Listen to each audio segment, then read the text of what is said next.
Hi, in this video we're going to go through the homework number 9 markdown file and talk about what the problems are doing and what you need to do to complete this homework successfully.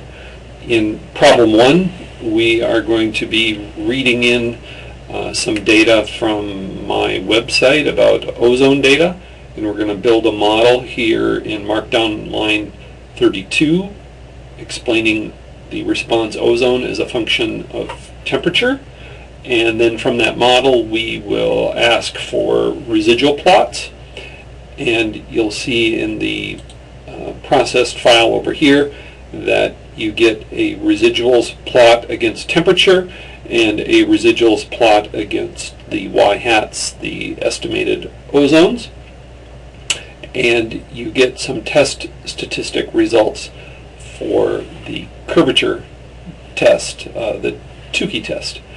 And so in the markdown file for problem 1 you need to specify the hypothesis, null and alternative for the Tukey curvature test as I have done it in the notes. Give the test statistic value, you can see that in the processed output. Give the p-value and the conclusion, and you would get that from this test statistic output in the processed file. In problem 2, you are going to load the data from the Australian banking data, transaction data, and the model you'll be estimating is the multiple regression model that predicts teller time in terms of the number of type 1 T1 and the number of type 2 T2 transactions, and the model is called model P4, and you are using the marginal model plots command for that model. That gives you the blue and the red model checking plots, and remember that the blue is a smooth from the observed data, and so that shows the relationship between teller time and T1 right here, and the red is the estimated relationship from the multiple regression model. And what you need to be doing in this problem is looking at the model checking plots and observing if the red and the blue curves match up reasonably well. If they do, then the model is doing a good job. In the marginal model plots, you're assessing the adequacy of the mean function, plotting the data response variable teller time in terms of type 1, type 2 transactions, and in terms of fitted values. And then in the second panel of graphs you get some information about the variance function as well. Not only how is the mean function doing, but how are we doing matching the variance function. And so I want you at the end of problem 2 to comment on the adequacy of the mean function and the adequacy of the variance functions for this particular model.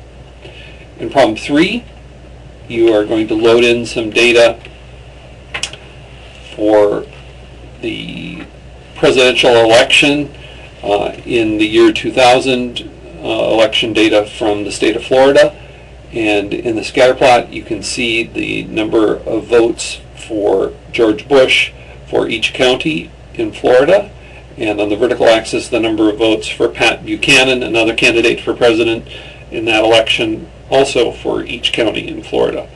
And what you're supposed to observe, a couple of things. One of the things you'd observe is that as the number of votes for Bush increases, you'll notice the number of votes for Buchanan increases as well, and that's really just a function of the fact that bigger counties will have more votes for all the candidates. Notice that Dade County, that's where Miami, Florida is a very large county, a lot of people, and so therefore there's a lot of votes for Bush. There's also a lot of votes for Buchanan, but probably not proportionally as many as you'd think. You'd sort of expect with the same proportionality that Dade County might be higher than that. But the really strange county appears to be Palm Beach County. And Palm Beach County is where there was evidence of a really improperly constructed ballot. And it was very confusing for the poor people that lived in Palm Beach County about who they were supposed to, how they were supposed to vote for the person they wanted.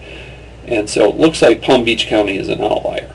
And so in part 3, problem A, test the null hypothesis, or test the hypothesis that Palm Beach County is an outlier. The null hypothesis is that it's not an outlier, and the alternative hypothesis is that it is an outlier. Please specify the null and alternative. The test statistic value is given here in the outlier test command. Give the p-value, the appropriate p-value, and the conclusion for Palm Beach County. In part B, it says identify another county with an unusual value, and that would be Dade, and test whether Dade County is an outlier. And specify the hypothesis, the test statistic, the p-value, and the conclusion for Dade County. And you'll see the outlier test command as information for Dade. Use that in part B. In part C, talk about the butterfly ballot and what the results here suggest about whether there were unusual voting outcomes in Palm Beach County, and if there, if you find that there was, you might be able to connect that to the strange ballot construction in that county.